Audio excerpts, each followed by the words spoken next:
जय श्री कृष्णा। राधे राधे। कैसे आप सभी स्वस्थ और मस्त होंगे प्रभु की कृपा से। तो चलिए आइए आज सुनेंगे हम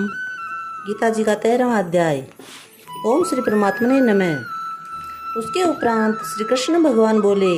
हे अर्जुन, यह शरीर क्षेत्र है ऐसे कहा जाता है और इसको जो जानता है उसको क्षेत्रज्ञ ऐसा उनके तत्व को जानने वाले ज्ञानीजन कहते हैं। और हे अर्जुन, तो सब क्षेत्रों में क्षेत्रज्ञ अर्थात जीवात्मा भी मेरे को ही जान।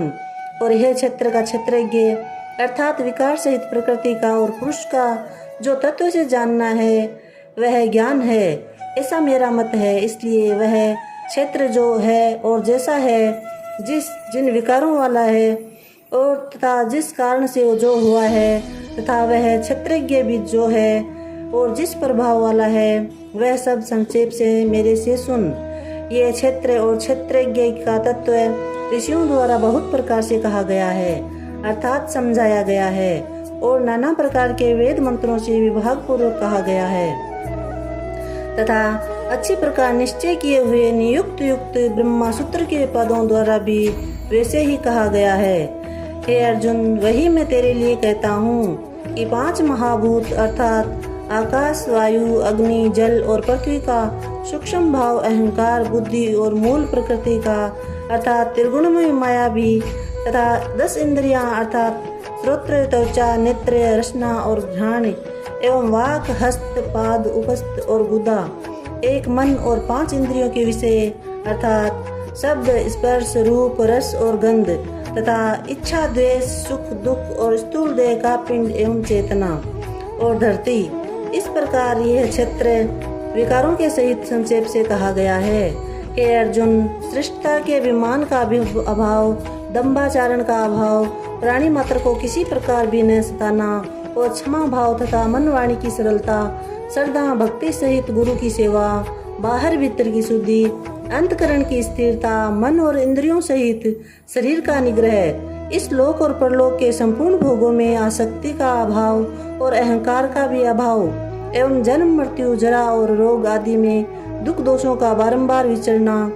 पुत्र, स्त्री, घर और धनादि में आसक्ति का अभाव और ममता का न होना तथा प्रिय अप्रिय की प्राप्ति में सदा ही चित्त का सम रहना अर्थात मन के अनुकूल तथा प्रतिकूल के प्राप्त होने पर हर्ष, शोकादि विकारों का न होना, मुझ परमेश्वर में एक ही भाव से स्थिति रूप ध्यान योग के द्वारा अव्यभिचारिणी भक्ति तथा एकांत और शुद्ध देश में रहने का स्वभाव और विषयासक्त मनुष्यों के समुदाय में प्रेम का न होना तथा अध्यात्म ज्ञान में नित्य स्थिति और तत्व ज्ञान के अर्थ रूप परमात्मा को सर्वत्र देखना, ये सब तो ज्ञान है और जो इससे विपरीत है वह अज्ञान है, ऐसे कहा गया है। हे अर्जुन, जो जानने की योग्य है तथा जिसको जानकर मनुष्य परमानंद को प्राप्त होता है उसको अच्छे प्रकार कहूँगा। वह आदि रहित परम ब्रह्मा अकथनीय होने से न सत कहा जाता है और न असत कहा जाता है, परंतु वह सब मेरे ओर से हाथ पैर वाला एवं सब ने ओर से नेत्र, सिर और मुख वाला तथा सब ओर से श्रोता वाला, और क्योंकि वह संसार में सबको व्याप्त करके स्थित है और संपूर्ण इंद्रियों के विषयों को जानने वाला है, परंतु वास्तव में सब इंद्रियों से रहित है तथा आसक्ति रहित और गुणों से अतीत हुआ भी अपनी योग माया से सबको धारण पोषण करने वाला और गुणों को भोगने वाला है तथा वह परमात्मा चराचर सब भूतों के बाहर भीतर परिपूर्ण है और इस चर अचर भी वही है और वह सूक्ष्म होने से अभिज्ञ है तथा अति समीप में और दूर में भी स्थित वही है और वह विभाग रहित एक रूप से आकाश के सदृश परिपूर्ण हुआ भी चराचर संपूर्ण भूतों में पृथक पृथक के सदृश स्थित प्रतीत होता है तथा वह जानने योग्य परमात्मा विष्णु रूप से भूतों को धारण पोषण करने वाला और रुद्र रूप से संहार करने वाला तथा ब्रह्मा रूप से सबका उत्पन्न करने वाला है। वह ब्रह्मा ज्योतियों का भी ज्योति एवं माया से अति परे कहा जाता है तथा वह परमात्मा बोध स्वरूप और जानने योग्य है एवं तत्व ज्ञान से प्राप्त होने वाला और सबके हृदय में स्थित है। हे अर्जुन, इस प्रकार क्षेत्र तथा ज्ञान और जानने योग्य परमात्मा का स्वरूप संक्षेप से कहा गया है। इसको तत्व से जानकर मेरा भक्त मेरे स्वरूप को प्राप्त होता है। हे अर्जुन, प्रकृति अर्थात त्रिगुणमयी मेरी माया और जीवात्मा अर्थात क्षेत्रज्ञ, इन दोनों को ही तू अनादि जान। और राग द्वेष आदि विकारों तथा त्रिगुणात्मक संपूर्ण पदार्थों को भी प्रकृति से ही उत्पन्न हुआ जान, क्योंकि कार्य और करण के उत्पन्न करने में हेतु प्रकृति कही गई है और जीवात्मा सुख दुखों के भोक्तापन में अर्थात भोगने में हेतु कहा जाता है। परंतु प्रकृति में स्थित हुआ ही पुरुष प्रकृति से उत्पन्न हुए त्रिगुणात्मक सब पदार्थों को भोगता है और इन गुणों का संग ही इस जीवात्मा की अच्छी बुरी योनियों में जन्म लेने का कारण है। वास्तव में तो यह पुरुष इस देह में स्थित हुआ भी पर अर्थात त्रिगुणमयी माया से सर्वथा अतीत ही है। केवल साक्षी होने और उपदृष्टा और यथार्थ संपत्ति देने वाला होने से, अनुमंता एवं सबको धारण करने वाला होने से, भर्ता जीव रूप से भोगता तथा ब्रह्मादिकों का भी स्वामी होने से महेश्वर और शुद्ध सच्चिदानंद होने से परमात्मा, ऐसा कहा गया है। इस प्रकार पुरुष को और गुणों के सहित प्रकृति को जो मनुष्य तत्व से जानता है, वह सब प्रकार से बरतता हुआ भी फिर भी नहीं जन्मता है, अर्थात पुनर्जन्म को नहीं प्राप्त होता है।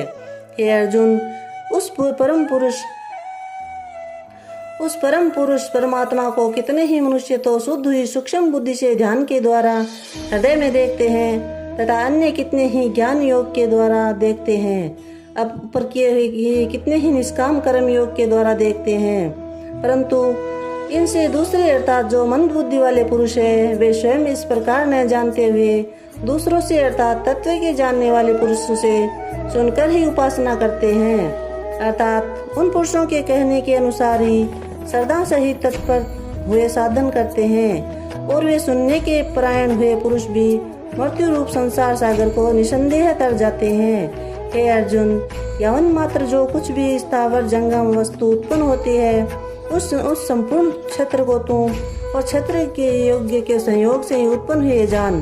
अर्थात प्रकृति और पुरुष के परस्पर के संबंध से ही संपूर्ण जगत की स्थिति है। वास्तव में तो संपूर्ण जगत नाशवान और क्षण भंगुर होने से अनित्य है। इस प्रकार जानकर जो पुरुष नष्ट हुए होते हैं, सब चराचर भूतों में नाश रहित परमेश्वर को समभाव से स्थित देखता है, वही देखता है, क्योंकि वह पुरुष सब में समभाव से स्थित हुए परमेश्वर को समान देखता हुआ अपने द्वारा आपको नष्ट नहीं करता है, अर्थात शरीर का नाश होने से अपने आत्मा का नाश नहीं मानता है। इससे वह परम गति को प्राप्त होता है। और जो पुरुष संपूर्ण कर्मों को सब प्रकार से प्रकृति से ही किए हुए देखता है, अर्थात इस बात को तत्व से समझ लेता है कि प्रकृति से उत्पन्न हुए संपूर्ण गुण ही गुणों में बरतते हैं तथा आत्मा को अकर्ता देखता है, वही देखता है।